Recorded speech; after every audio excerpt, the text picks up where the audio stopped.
Hi, everyone. I'm Michelle Lee. I'm the founder of Monologue, which is an agency that does marketing and PR for amazing beauty and lifestyle brands. Like she said, I was also the editor-in-chief of Allure for 6 years, and most recently was a VP of marketing at Netflix. But I'm here with our incredible panelists today to talk about cutting-edge innovations in beauty and wellness. So we're going to go down the line, and I just want everyone to briefly introduce themselves. Karalyn?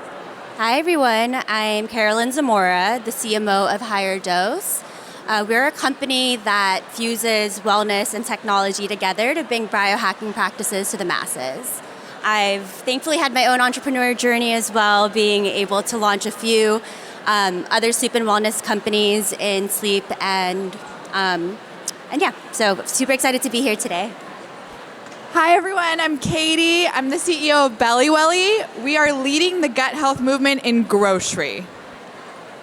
Hi there, I'm Ceci Kurzman. I'm the founder of OurX, which is a data tech platform that delivers personalized regimens and products for the textured hair community, which has long been underserved. Hi, I'm Dorion Renaud. I'm the CEO and founder of Buttah Skincare. We are a skincare line for melanin-enriched skin types and skin tones. Amazing. Hi, everyone. Welcome. Okay, so like I said, we're here today to talk about innovation. And so, Ceci, I want to start with you. In OurX, I feel like there's innovation in a lot of different ways, right? Whether it is the audience that you're reaching, but also on the tech platform part of that. I love an origin story, so would love to hear a little bit about your origin story, what sparked the idea, and just a bit more about the innovation and like how that all came about.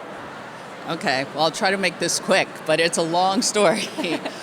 Really, it came about, I'm a beauty board member, I've been a beauty investor, and obviously a consumer who really felt stuck. And so this really all came about through research. I realized there wasn't a lot for me, and there wasn't a lot for folks like me who were stuck, who were intimidated by the process around hair care and hair health, and really started with research because I couldn't find the research, I couldn't find the data. And so the first thing I did was commission research, and the research told me what needed to happen. The research actually led to the business plan because it demonstrated all the things that we knew anecdotally to be true about the market, where all the gaps were, how underserved the market was, how misunderstood the market was, and that there wasn't a lot of preference, there wasn't a lot of offerings to help guide this consumer. So, you know, let's be plain. The beauty industry was not investing a lot in this consumer. The beauty industry was assuming that this consumer was happy with trusted, multi-generational brands that hadn't had a lot of investment in innovation. So it was really trying to crack the code on what was missing, what was undercapitalized, what was underinvested in, and try and bring business model innovation to a category that hadn't seen the innovation that become table stakes throughout the consumer products industry. Got it. Super, super interesting. Katie, we're going to go to you, very on trend in your Barbie colors. So your journey with BelliWelli really started from your own personal experience with gut health issues. I feel like of the founders who I know, sometimes those are the best brands, right? Where it's like it's a founder's personal story of not being able to find something that they really needed in the market. Can you walk us through the origin story of BelliWelli and how your own personal challenges and your own issues really helped inform not only the products, but also the brand as a whole? For sure. So I had a very unconventional start. I was actually working as a celebrity matchmaker, which might be the most LA job ever, and it was actually my dream job. So had no aspiration of starting a CPG company in the slightest. But about 6 years ago, developed gut issues. Nothing crazy, I wasn't in a hospital. All of a sudden, just everything hurt my stomach. I was bloated, I was trying to avoid gluten and dairy. And just like anything that starts impacting your life, you start talking about it with anyone that'll listen. Or at least that's what I did. And at the time, that network, or the people I was talking to most were celebrities who had every resource at their disposal. Chefs, nutritionists, personal trainers. And even the majority of these celebrities could relate to this idea that they were living with daily gut issues and gut troubles. So then I went to my own personal network, and I was astounded by the fact that most of the women in my life were living with the same issues I was experiencing daily, and none of us were talking about it. We were talking about our skincare routines. We weren't talking about our gut health care routines. So I was fiercely curious and obsessed with this space, and I started camping out in Facebook groups dedicated to gut trouble, IBS, and once I kind of saw the secret about the world, I couldn't unsee it. So I started buying Facebook groups in an attempt to build a large community full of people just like myself and learn and selfishly solve my own problem. Turns out buying Facebook groups work. I was, paying $200 and acquiring Facebook groups of 25K plus people. So I built a large online community, found myself in tears one night because I missed chocolate chip cookies, and there was no chocolate chip cookie that didn't hurt my stomach. So my sweet husband said, look, let me make you the perfect chocolate chip cookie. He worked with a food scientist and a dietitian and actually my own GI doctor as a passion project, created said cookie, and I loved it so much that I said, we have to share this with the community that we built online. So we did, and to put it simply, it worked. We woke up the next morning to 884 orders and spent 3 months pulling all-nighters fulfilling these orders before it just became obvious that this deserved our full-time attention. And to say I was passionate about it was an understatement. It was affecting my life day in, day out, and it was changing the decisions I was making on a daily basis. And I knew other women were in the same boat. So, lots of plot holes, but mostly the origin story. Amazing, love it. Okay, Dorion, this one's for you. So having worked in beauty and skincare for a while, I know actually it hasn't even been that long that for a long time, skincare and the whole industry has been much more focused on innovation in ingredients as opposed to innovation in who they're talking to and less concerned about speaking to a more diverse audience. What was the moment that kind of sparked for you? Like, what was the aha moment that made you want to start Buttah Skin? When I would go in stores and I couldn't find anything that represented myself. I mean, I'm a black man, and I think we're probably the last when it comes down to beauty because we don't tend to praise taking care of ourselves. And I would go in stores and the lack of education, and I'm a department store shopper, and we partnered up with Macy's, and it's been so great to work with them because we're allowed to give education. So I think that aha moment for me was when I would walk out of the store with questions that I still had. And I'm like, why can't the person at the counter assist me? Why don't I see people that look like me? Look, there's a ton of great skincare products out there. A lot of the products use some of the same ingredients, but I knew that I needed to reach an audience that was underserved. And that's why I started Buttah, to service the melanated culture of skincare and also let them know that it can be aspirational but also attainable at the same time, and that we can bask in the luxury like everybody else of having great skincare products too. We deserve that. I think we're all looking at your skin. We'd all pay a lot of money for this. Thank you. It's Buttah. So that's great. So really similar to Katie in that sense too, that it's like it's a real personal need that needed to be fulfilled. Okay, so Karalyn, for you, when it comes to marketing at HigherDOSE, it seems like content plays a big role in that. Can you talk a little bit and give us some examples of some successful ways that you've had content be able to reach new audiences and also just to sort of deepen that relationship with your existing audience? Yeah, I mean, education is so powerful, right? I think one thing that we forget is even the power of education and how you name your products. A lot of people in the past who've heard about our sauna blanket don't realize that it was actually called an infrared wrap. So the education that we were trying to put together was what can we compare this to that people are already familiar with? And that's actually how we came up with sauna blanket. Through education, we're able to push out content in a more digestible format and taking these complex ideas and sciences and studies and making it so that it's more simplified for the general consumer who may not understand what pulsed electromagnetic frequency is and comparing it to things that are a bit more relevant like grounding. We've done lots of like different types of Q&As. We've pushed education as a whole on our email, and really even started to take polarizing takes on like what biohacking is, to not only position ourselves as thought leaders, but being able to build community trust in the products that we are pushing out to our consumer.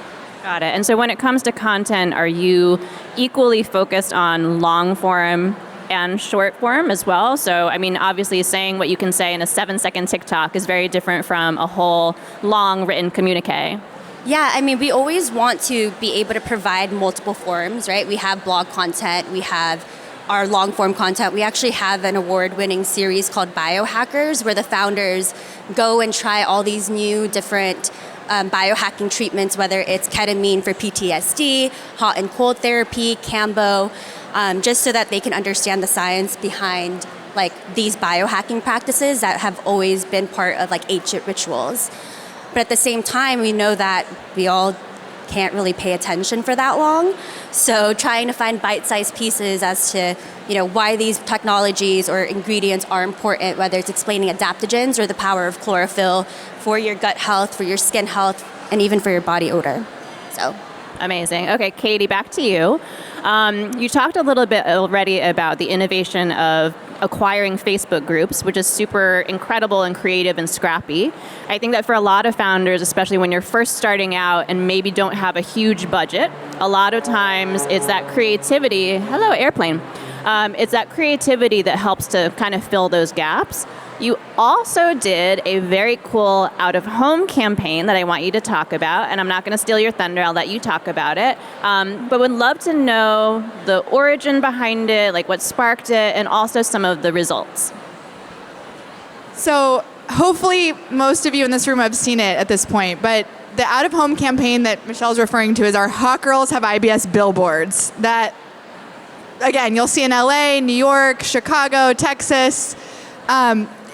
You know, this idea came as a result of rising meta costs, and I wish there was a really, really fancy strategic story, but it was mostly driving down Sunset in LA and realizing that billboards are mostly boring, and they're mostly of watches, and they're you know, black and navy blue. I thought, why doesn't someone create a hot pink billboard? Better yet, why is that not us? And it was in the TikTok era of the hot girls have insert stigmatized topic. Hot girls have acne. Hot girls are bloated. And I thought, what a perfect way to reclaim IBS and destigmatize gut health. So I Googled billboard people, and I called the first name I found. I said, what if I want to put up a billboard that says hot girls have IBS? And I think they laughed and thought I was joking. I wasn't. I said, look, we have very little to spend on this. So I agonized over these placements, and it turns out no one was really buying billboards. So I said, look, I can't pay any more than $5,000. What does that get me? And that got us a little placement off the 405, but you could still see it from the 405, which ended up being the kind of the inadvertent genius. And we put it up, and it just worked. So there was lines of people day in and day out taking photos in front of these billboards. And what excited me so much about this was seeing community build in real life around the brand, but better yet, around gut health. And people really reclaiming IBS and gut issues for the first time. So of course, when we saw that this worked, we expanded this campaign nationwide. And today there's always at least 3 to 4 billboards up every month. You know, we're not an IBS brand, but it turns out that campaign does a lot of work for the brand, and it really builds community, which is the part that gets me so excited. And you can see it in real life, and that's the part I love. Amazing. Love that. Billboards are back. Okay, Dorion, we're going to switch gears a little bit and talk about retail. So you talked before about how you're sold in Macy's, but you're also in a bunch of other retailers like Ulta Beauty and other department stores. Since, again, our theme for today is about innovation, can you share a couple examples of what things you're seeing in the retail space that feel innovative? As far as products go, or just how we're moving? Anything. Any type of how they're selling, experiential, anything. Well, you know, I'll hop on Katie's. I'll hop on her back. You know, I think the non-traditional route is like the way that my audience has been able to see us, but still traditional. And I was just talking to my buyer at Macy's about this. We go in and we do like old school CD autograph signings where I go into the stores and I take pictures with the customers and the fans, and then we teach them how to use the products, and they get to meet me and have face value with me, and the same for me. And I think, you know, things like that and really building community through the retailers like Macy's or like Ulta has been really important for us. And although it doesn't seem too innovative, it seems like you're going back to 2001 when you would see like Puff Daddy signing bottles of his fragrance and cologne. It really works for us. And I understand that because people want to see and feel you know, the products, the founders, and just like Katie said, if you can build a community around it, it's really important. But it's also important to just not be in the stores, but be in the stores. Talk to the employees, teach them the new ways that you're using your products, and you know, really get them excited about it so that they can bring, you know, new clients and customers over to your area. But, you know, not letting the store be a barrier between you and your audience has been probably the most innovative thing, if you want to call that innovation. I just think that is going back to the basics and going back to the roots. I call that innovation. Yes. I feel like that's zigging when other people are zagging. And so that's innovative to me. Okay, so question for anyone on the panel related to retail. How important is Amazon in the mix of things? So anyone feel free to hop in. I think Amazon's very important. If you asked me this a few years ago, I probably would not answer the same, but they're branching out into luxury products for our brand is really impactful. I think there was a study a few years ago, or some research around how American dollars were being spent on Amazon. It was like 50 cents. Like half of every dollar spent on e-commerce last few years ago was spent on Amazon itself. So I think it's taking what Google is doing with Google Shopping and making it easier to shop at a way larger format by being able to just demand or being able to harvest the demand that's already out there in a very simple click to purchase way. I definitely say if you can't beat them, join them. You know, in terms of being able to service customers, they've got it down to a science. And I was just recently schooled by an Amazon expert, and we went through and analyzed a lot of brands in the space. And it's not the brands that you would expect that are really, really performing. It's the brands that understand how to use the platform, understand how to optimize for it, understand how to reach the consumer through that platform, that are doing enormous business. And you can't ignore this as a huge driver, and I think it will only continue to be a bigger driver of brands. I know in the beauty space, at least, even in the past 5 years, I feel like Amazon has changed quite a bit and just the perception of it. 5 to 7 years ago, I think especially when it came to luxury beauty, I think that people were very hesitant to kind of go in. And so now it does seem like that's changing quite a bit. Okay, Ceci, we're going to stay with you for a little bit. So on top of OurX, you are on the board of some incredible companies, which I feel like gives you a really good perspective and view of the overall just business world and other things. When it comes to innovation in business models, I'm just curious of what you're either experiencing yourself or what you're seeing out there. Yeah, there's so many, both business models, customer acquisition strategies, and actual value creation for the business. For one, what Dorion said, what's old is new.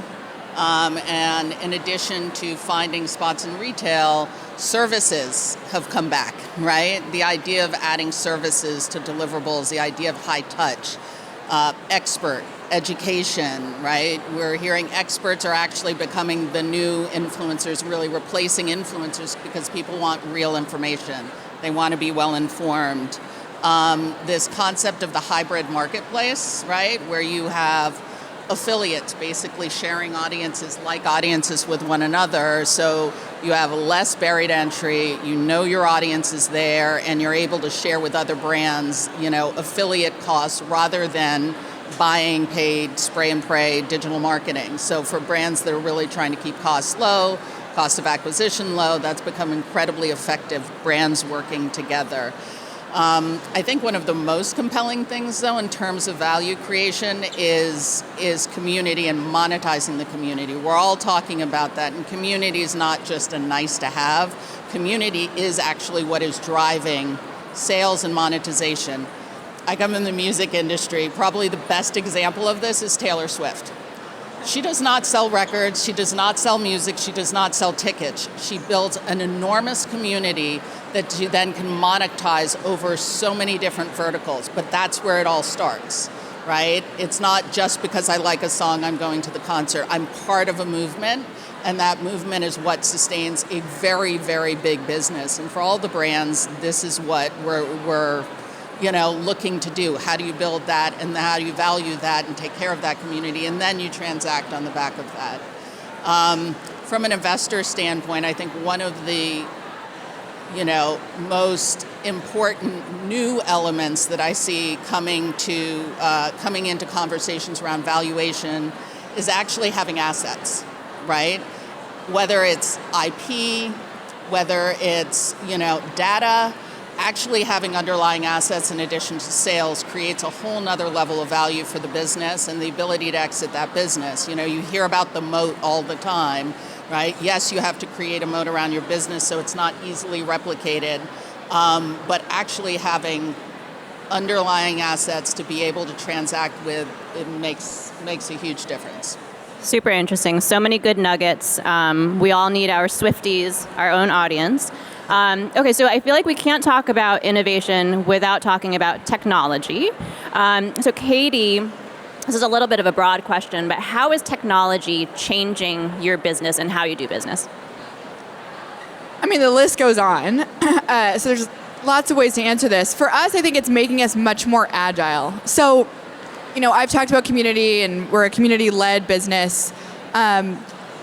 Today, technology means that we can iterate on our packaging, send that out to our community, get their feedback day of, turn over new packaging, sometimes using AI, send it back out to the community, get their feedback, and do it all over again.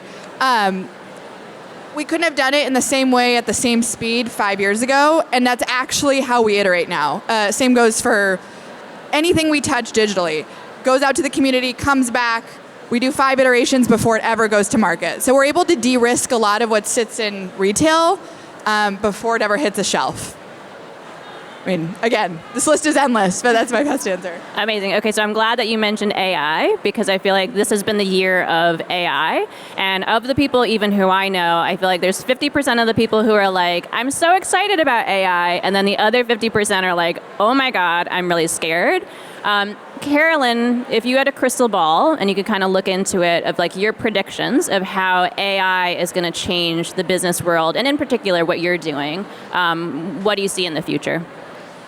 Actually, Ceci and I were just talking about this backstage, where I think AI, to your point, a lot of people find it scary, but I guess the innovator, optimist in me, I should say, is really excited about it because of its ability to take all this information and analyze it. I think it's going to be able to create customized wellness plans based off of your genetic makeup, just your experiences. Like if I could take my data from my Oura Ring that I've had since like 2019 and plug it into AI, I feel like it'd be able to create a custom plan specifically for me on how I should improve my sleep hygiene, and then do the same thing with hair care, do the same thing with skin care.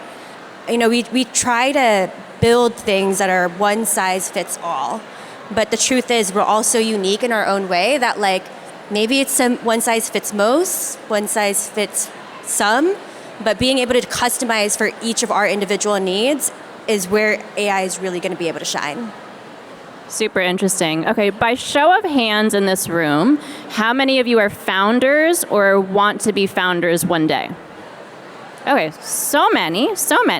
Okay, so I'm sure everyone is at kind of different stages in this room, etc. This is a question for anyone on our panel. What advice would you have for someone who told you, hey, I'm thinking of starting a beauty or a wellness brand? Like, what piece of advice would you give them? Question for anyone.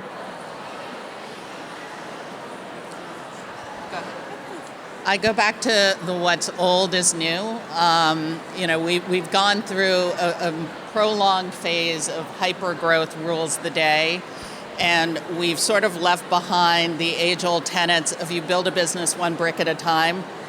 And the expectations of growing billion-dollar businesses over 2 to 3 years is not realistic for a solid, sustainable business.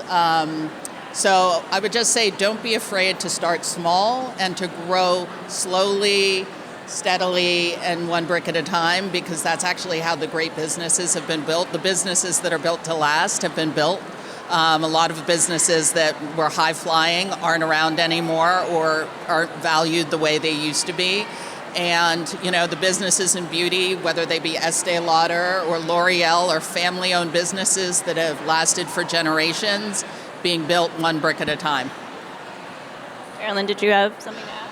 It's pretty much the same, actually. It was to simplify and to do things that don't scale. We've talked so much about community. And when I first started my other businesses, I kid you not, I was shipping out of my house. I was spending a lot of time writing personalized notes to my first 500 customers, because I think that personal relationship, to thank them for buying into a product or into you without having any other social proof, was so meaningful. And I think that people often forget that those personal touches do matter. And even though it's not something that you can sustain on the long term, building that loyalty in the very beginning is definitely going to pay off. So in what I do in my agency, I feel like I've been talking a lot recently about partnerships, because especially early on when you're starting a brand, and again, maybe don't have a lot of budget, a lot of ways that you reach a new audience is through partnership. You then are sort of co-marketing, et cetera. Similarly, want to throw this question out to the whole panel. If there are either partnerships that you have worked on with your own brand, or ones that you've seen happening that you feel like have been really effective and or innovative? I would say retail partnerships again. The dream is always to get in stores, and you're one day I'm going to be in stores, but really developing partnerships with your buyers, the staff, the community.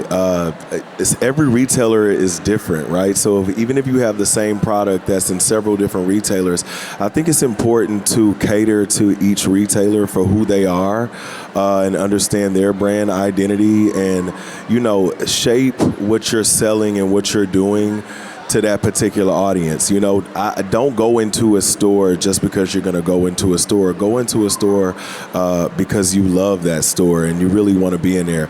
My dream was always to be in Macy's, because I love going into department stores and fragrance and all of those things. And so when I went into Macy's, I said, I want Buttah to feel like Buttah is designed for Macy's right now. And I think that really resonates with their audience. And when we do it with Ulta and even Amazon, I think catering what you do to those partnerships so it feels a little bit more personal. So can I ask you a follow-up to that related to retail, especially for people who maybe are new to this? How do you, if you don't have connections with retail buyers, would you suggest cold emailing somebody? Would you suggest always trying to go in on a warm intro? What's the advice? I suggest doing what you need to do to make sure you can get in touch with somebody. I mean, you want to be professional, but also, you have to be aggressive in a way that is not pushy. But, we are all people on this panel that started with a dream and an idea, and we all have had to cold email, walk up to somebody at a convention, or, figure it out. So I say, just do it, and you never know where to lead you. That's amazing. All right, everybody. I think that our time is running out, but I just wanted to give a big round of applause to our amazing panelists. Thank you so much.